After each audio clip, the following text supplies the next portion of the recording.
नमस्कार, सुबह लक्ष्मी में आप सभी का स्वागत है। मैं हूं हर्षदा सावंत। सबसे पहले देखते हैं आज की बड़ी खबरें। कल भारतीय बाजारों में मचा कोहराम, 8,350 के नीचे हुई एक्सपायरी, 650 पॉइंट गिरा सेंसेक्स। सबसे ज्यादा दबाव बैंकिंग और टेक्नोलॉजी शेयरों से, रुपया भी 2 हफ्ते के निचले स्तर पर बंद। और विदेशी बाजारों से भी खराब संकेत। एशियाई बाजारों में मिलाजुला कारोबार, निक्केई ताइवान इंडेक्स में हल्की गिरावट, लेकिन एसजीएक्स निफ्टी 8460 के पार। और लगातार चौथे दिन अमेरिकी बाजारों में दिखी गिरावट, डाउ और एसएनपी के साथ नैस्डैक में 0.25% तक की नरमी। कोल ब्लॉक रद्द मामले पर जेएसपीएल और बाल्को की याचिका पर आज होगी अगली सुनवाई। दिल्ली हाईकोर्ट ने सरकार को अंतरिम इंतजाम करने को कहा। स्पेक्ट्रम आवंटन के लिए टेलीकॉम कंपनियों को करना होगा सुप्रीम कोर्ट के अंतिम फैसले का इंतजार। आइडिया को चुकाने होंगे 30,000 करोड़ रुपए। इस वित्त वर्ष में सरकार को नीलामी की शुरुआत, रकम मिलने के आसार कम। 1 पैसे से थोड़ा अधिक का भार आएगा प्रति मिनट एक कंज्यूमर पर। महंगे स्पेक्ट्रम के बावजूद भी कॉल दरों पर नहीं पड़ेगी कोई खास असर। सीएनबीसी आवाज से एक्सक्लूसिव बातचीत में टेलीकॉम मंत्री ने किया दावा।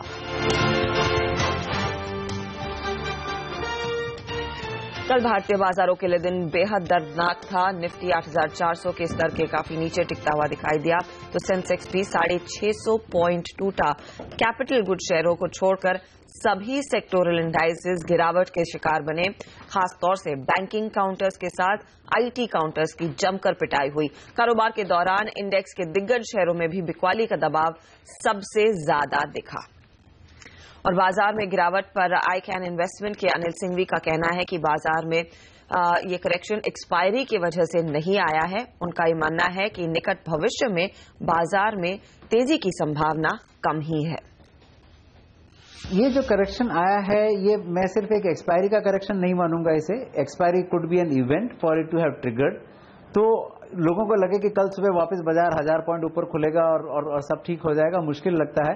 क्योंकि अब जो करेक्शन आ रहा है, और आप देखिए कि पिछले 3 महीने के अंदर फॉरेनर्स का $6 बिलियन आया as compare to $16 billion last year. तो $6 billion is a very large pool of money which you already got. Despite getting that money, if our markets are showing this kinds of sign today, आगे लगता नहीं मुझे अगले 3 महीने के अंदर $6 billion और आने वाला है। और लोकल पार्टिसिपेशन तो अब मेरे हिसाब से बिल्कुल और भी कम होता जा रहा है और भी कम होगा। और हमारे साथ जुड़ गए हमारे मार्केट एडिटर अनिल सिंघवी, जहां और बात करेंगे कि आज किस तरह की स्थिति बनती हुई दिखाई देगी। अनिल, कल हमने देखा है बाजार में काफी ज्यादा पेन देखने को मिला, 650 पॉइंट की गिरावट, जिसका शायद ही कुछ लोगों को अंदाजा था। एक शॉक था। क्या आपको लग रहा है ये सेलिंग प्रेशर सिर्फ एक्सपायरी रिलेटेड थी या फिर दूसरे क्यूज जुड़े हुए हैं? शायद शॉर्ट करने वाले ट्रेडर्स भी ये नहीं सोच के चल रहे थे कि उन्हें 8450 के नीचे के लेवल्स भी मिलेंगे। तो कल की जो इतनी तेज गिरावट है, कुछ हद तक सरप्राइजिंग दोनों ही तरह के ट्रेडर्स के लिए, फिर आप चाहे शॉर्ट हो या लॉन्ग हो। लेकिन हाँ, सिर्फ एक्सपायरी की वजह से बाजार इतना गिरे ये नहीं है। एक्सपायरी का प्रेशर तो डेफिनेटली था ही, और एक्सपायरी में भी शॉर्ट रोलर्स ज्यादा होते हुए नजर आए अप्रैल की सीरीज के लिए। लेकिन जिस तरह से ग्लोबल मार्केट्स में चिंताएं थोड़ी सी बढ़ती हुई दिखी सऊदी अरब और यमन को लेकर, और क्रूड के दाम में जिस तरह का तेज उछाल आया, तो कुछ हद तक जियोपॉलिटिकल टेंशन का भी इसमें कंट्रीब्यूशन था। बाजार पिछले 7 दिनों से कमजोर हो ही रहे, तो कमजोरी तो था ही। और फिर ऐसे में अगर आपको थोड़ा और बिकवाली का प्रेशर आता हुआ दिखे, खासतौर से इंडेक्स फ्यूचर्स में जो लगातार बिकवाली एफआईएस की तरफ से होती हुई दिख रही है, वो चिंता की बात है। यानी कि पोर्टफोलियो हेजिंग करने का सिलसिला उनका अब भी बरकरार है। तो ओवरऑल जो डेटा दिखा रहे हैं वो साफ तौर पर ये कह रहे हैं कि लॉन्ग करने वाले ट्रेडर्स के स्टॉप लॉसेस ट्रिगर होते हुए दिखे। इंपॉर्टेंट सपोर्ट लेवल के नीचे जैसे बाजार गया, तो जाहिर सी बात है कि अपनी लॉन्ग पोजीशंस उन्होंने काफी कट की। अब एक अच्छी बात यही है कि काफी कुछ शॉर्ट ट्रेडर्स बाजार से बाहर हो चुके हैं, क्लीन हो चुका है, हल्का हो चुका है। तो वो एक थोड़ी सी राहत के संकेत है कि शायद अब आपको लॉन्ग अनवाइंडिंग का प्रेशर उतना देखने को न मिले, और शायद शॉर्ट सेलर्स भी इन लेवल्स पर उतना एग्रेसिवली शॉर्ट ना करें। हो सकता है इंतजार का उछाल करें। लेकिन ये बात सही है कि कल के सेशन की गिरावट वाकई में काफी जबरदस्त थी और अनएक्सपेक्टेड भी। जी हाँ, चौंकाने वाली जरूर थी ये गिरावट। लेकिन आज की क्या रणनीति होगी उस पर अनिल की राय हम लेंगे। लेकिन आपको बता दें स्थिति क्या है अंतर्राष्ट्रीय बाजारों की ओर से। अमेरिका में हमने देखा है फिर से बिकवाली का दबाव बनता हुआ जरूर दिखाई दिया है।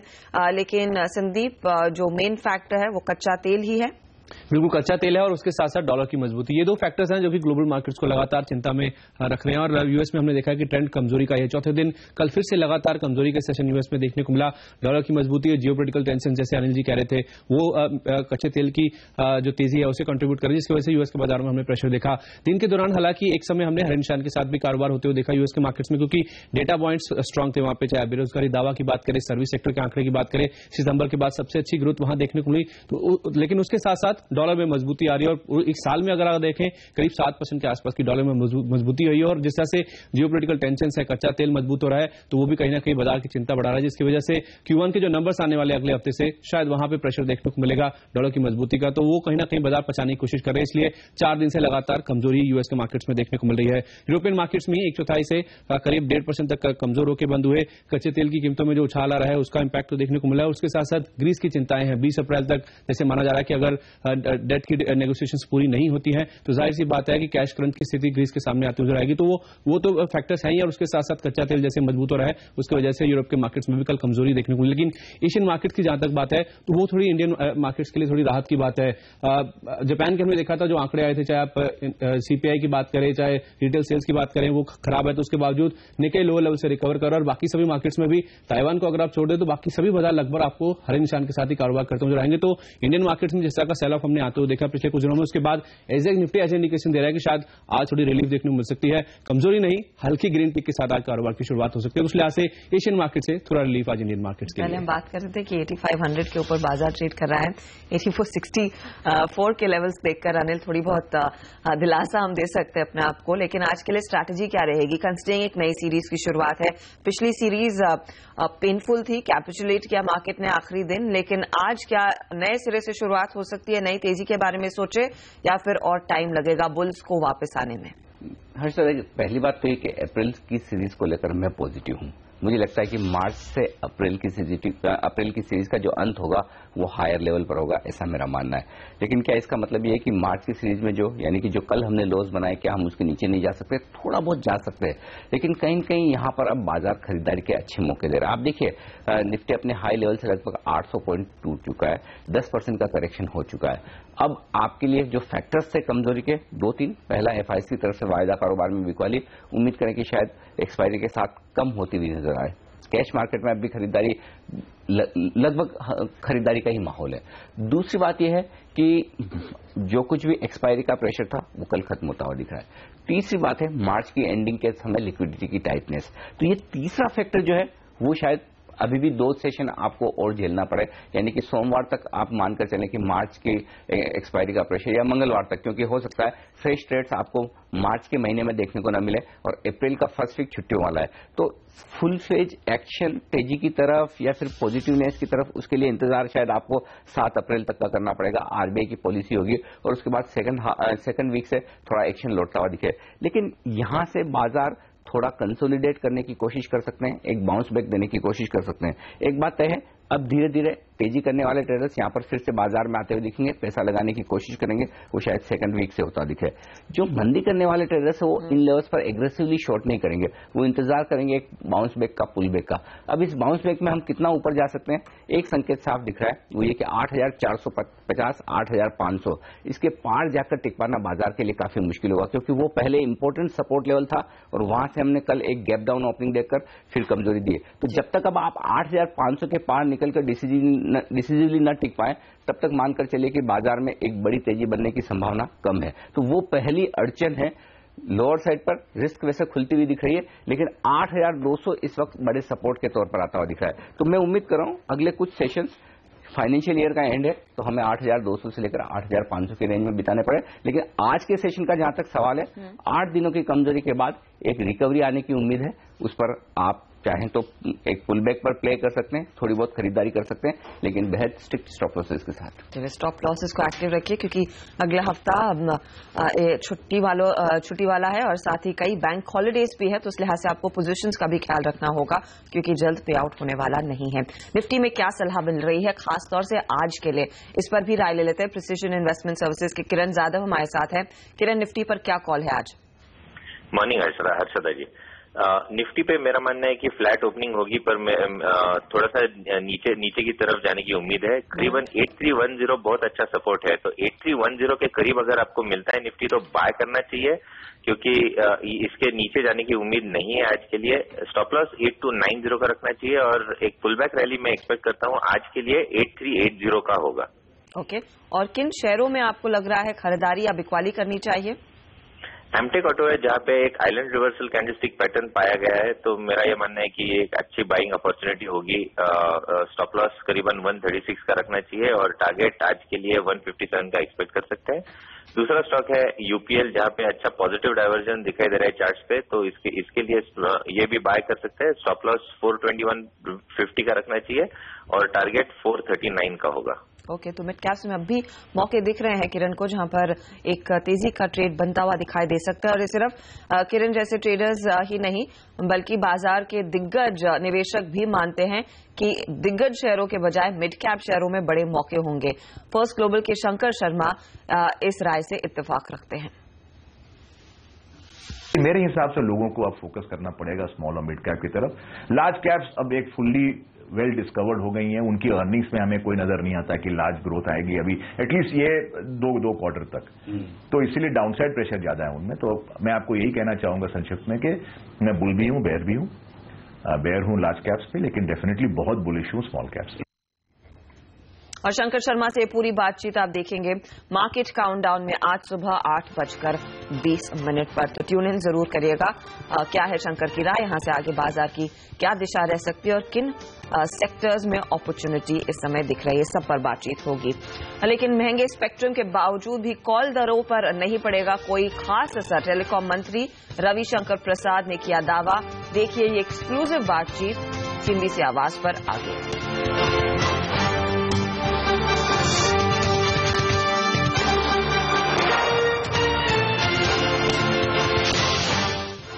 आप देख रहे हैं सुबह लक्ष्मी CNBC आवाज पर। अंतर्राष्ट्रीय बाजारों से क्यूज तो खराब ही है। SGX निफ्टी हालांकि 8,460 के ऊपर खुलने के संकेत जरूर दे रहा है, लेकिन याद रखिए कल का दिन बेहद खराब था। 650 पॉइंट की गिरावट देखने को मिली थी सेंसेक्स पर और निफ्टी भी पूरी तरह से बिखरता हुआ नजर आया और 8,400 के नीचे के लेवल्स पर समाप्ति। आज हल्के से पुलबैक की उम्मीद जरूर है, लेकिन स्टॉक्स पर अब ध्यान देते हैं कि कहां पर आपको कारोबार का मौका मिलेगा। एक शेयर जो फोकस में रहेगा वो है JSPL का। यहां पर तेजी आने की पूरी संभावना दिख रही है। कोल ब्लॉक रद्द मामले पर JSPL को दिल्ली हाई कोर्ट से बड़ी राहत मिली है। दिल्ली हाई कोर्ट ने मामले पर सुनवाई करते हुए पहली नजर में ब्लॉक रद्द करने को गलत बताया है। कोर्ट के मुताबिक सरकार को दूसरे ब्लॉक के बिडिंग रेट की JSPL की बोलियों से बराबरी नहीं करनी चाहिए। दिल्ली हाई कोर्ट ने सरकार को अंतरिम इंतजाम करने के आदेश जरूर दिए हैं और मामले की अगली सुनवाई आज ही होने वाली है। इससे पहले सरकार ने कंपनी के 3 ब्लॉक की बोलियों को नामंजूर करते हुए ब्लॉक कोल इंडिया को सौंप दिए थे। तो यहां पर राहत की खबर है JSPL के लिए और पुल बैक जरूर आने की अपेक्षा है। लेकिन दूसरे कौन से शेयर जिन पर आज असर रहेगा खबरों का, सोनम मेहता हमारे साथ जुड़ गई है। सोनम बताइए कौन से स्टॉक्स है नजर में? आज 4 काउंटर्स पर खास नजर रखनी चाहिए। उसमें JSPL और DLF शामिल हैं जो निफ्टी इंडेक्स से आज से बाहर हो रहे हैं और आइडिया सेल्यूलर और येस बैंक की जगह लेंगे। मतलब ये दोनों काउंटर्स निफ्टी इंडेक्स में शामिल हो रहे हैं, तो इन 4 काउंटर्स पर खास नजर होगी। साथ ही CNX मिड कैप में Aurobindo Pharma, Bharti Infratel, Bhushan Steel, HDL, TV18 बाहर किए जा रहे हैं और उनकी जगह ले रहे हैं DHFL, DLF, JSPL, मेरिको और वोखार। मतलब ये सारे काउंटर्स शामिल हो रहे हैं CNX मिड कैप में। और निफ्टी जूनियर में इंडियाबुल हाउसिंग फाइनेंस और USL शामिल हो रहे हैं। इसके साथ वीडियोकॉन इंडस्ट्रीज के काउंटर पर नजर रखिएगा। एक खराब खबर आती हुई कंपनी के लिए, जहां पे डायरेक्टोरेट ऑफ रेवेन्यू इंटेलिजेंस मतलब DRI ने एक शो कॉज नोटिस जारी कर दिया है वीडियोकॉन इंडस्ट्रीज को और उनके एसोसिएट कंपनीज को, जहां पे कहा जा रहा है कि उन्होंने जो कलर पिक्चर ट्यूब इंपोर्ट किए थे उन पर उन्होंने एंटी डंपिंग ड्यूटी लगभग 160 करोड़ की पेमेंट नहीं की थी और इसलिए ये शो कॉज नोटिस जारी किया गया है। एजेंसी को ड्यूटी के साथ पेनल्टी भी वसूलने को कहा गया है और साथ ही कंपनी के प्रमोटर्स को भी यहाँ पे पेनल्टी चार्ज करने का प्रस्ताव रखा गया है। जिंदाल स्टेनलेस के काउंटर पर नजर रखेगा। DGS directorate general of safeguard ने JSL के अर्जी को रिजेक्ट कर दिया, उनके एप्लीकेशन को रिजेक्ट कर दिया है, जहां पे JSL ने ये एप्लीकेशन रखा था कि जो भी स्टेनलेस स्टील इंपोर्ट होते हैं उन पर सेफगार्ड ड्यूटी इंपोज होनी चाहिए, लेकिन इस अर्जी को फिलहाल के लिए रिजेक्ट कर दिया गया है। अदानी ग्रुप के काउंटर के स्टॉक्स पर खास फोकस रखेगा क्योंकि कंपनी के ऑस्ट्रेलिया के क्वींसलैंड स्टेट में जो माइंस का एक बड़ा प्रोजेक्ट है, माइन रेल और पोर्ट प्रोजेक्ट $16.5 बिलियन का, ये मुश्किल में आता हुआ क्योंकि वहां के लोकल लैंड ओनर्स अब इसको रिजेक्ट कर रहे हैं। और आखिर में टेलीकॉम स्टॉक्स ये खास फोकस बने रहेगा जहां पे स्पेक्ट्रम ऑक्शन के डिटेल्स आ चुके हैं। आइडिया सेल्यूलर को लगभग 30,000 करोड़ का पेमेंट करना है, रिलायंस जियो को 10,000 करोड़ का पेमेंट करना है और भारतीय एयरटेल को लगभग 29,000 करोड़ का पेमेंट करना है। और सबसे अहम यह है कि कुछ हिस्सा 31 मार्च से पहले सरकार चाहती है तो इन कंपनीज को बहुत जल्द इन पैसों का इंतजाम करना होगा। जी हाँ, लगभग 20,000 करोड़ की अर्नेस्ट मनी की मांग सरकार कर रही 31 मार्च से पहले। शुक्रिया सोनम। लेकिन सरकार जिन्होंने स्पेक्ट्रम ऑक्शन से लगभग 1 लाख करोड़ से ज्यादा की कमाई की है वो बेहद खुश है। टेलीकॉम मंत्री रविशंकर प्रसाद ने हमसे एक्सक्लूसिव बातचीत में बताया है कि महंगे स्पेक्ट्रम की वजह से कॉल दरों पर ज्यादा असर नहीं पड़ेगा। डिजिटल इंडिया जैसी बड़ी मुहिम आप लेकर के आ रहे हैं, इसके बावजूद जो हाई बिडिंग हुई है इससे टैरिफ बढ़ेगा, डिजिटल इंडिया को कुछ नुकसान पहुंच सकता है, ये कितना सही है? बिल्कुल गलत है। मैंने अपने प्रेस कॉन्फ्रेंस विस्तार से बताया है कि ये 20 साल के लिए स्पेक्ट्रम है, 2 लाख करोड़ का रेवेन्यू इनका ईयरली है और ये 1,10,000 करोड़ 20 साल में सालाना 5,300 करोड़ का भार आएगा। 97.5 करोड़ मोबाइल है 120-22 करोड़ के देश में। तो अगर आप उसको ट्राई की गिनती के अनुसार एक आदमी अपने मोबाइल फोन से महीने में 350 मिनट बात करता है, तो अगर आप जोड़िए 12 महीना गुणे 350 और बाकी देखिएगा तो ये 1 पैसे से थोड़ा अधिक का भार आएगा प्रति मिनट एक कंज्यूमर पर। यहाँ वक्त हो रहा है एक छोटे से ब्रेक का, लेकिन आगे आपको बताएंगे आज कमोडिटी बाजार में क्या आपकी रणनीति हो, खासतौर से कच्चे तेल में जहां पर एक अच्छा खासा पुल बैक देखने को मिला है। याद रखिए $60 पर दस्तक दे रहा है ब्रेंट। क्या हो रणनीति आगे।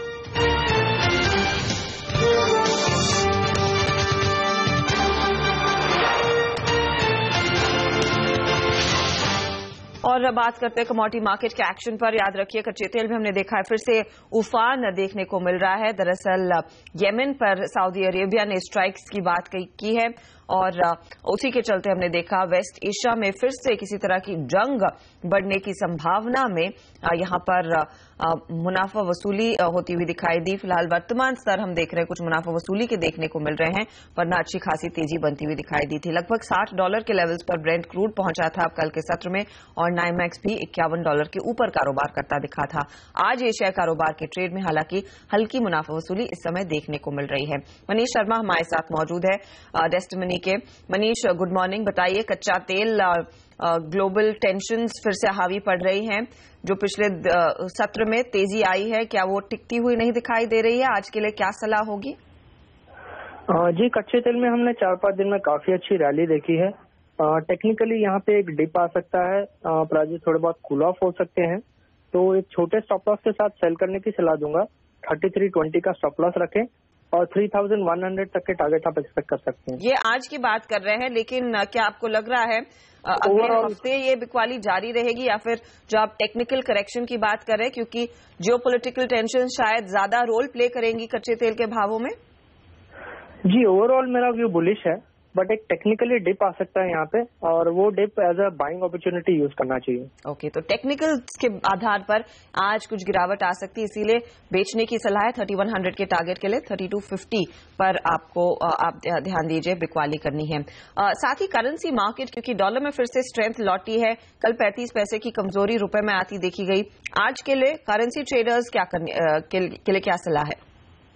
जी, टेक्निकली 6270, 6280 का एक स्ट्रॉन्ग रेजिस्टेंस जोन है, तो छोटे स्टॉप लॉस के साथ मैं यहाँ पर शॉर्ट करने की सलाह दूंगा। 62.90 का स्टॉप लॉस रखें।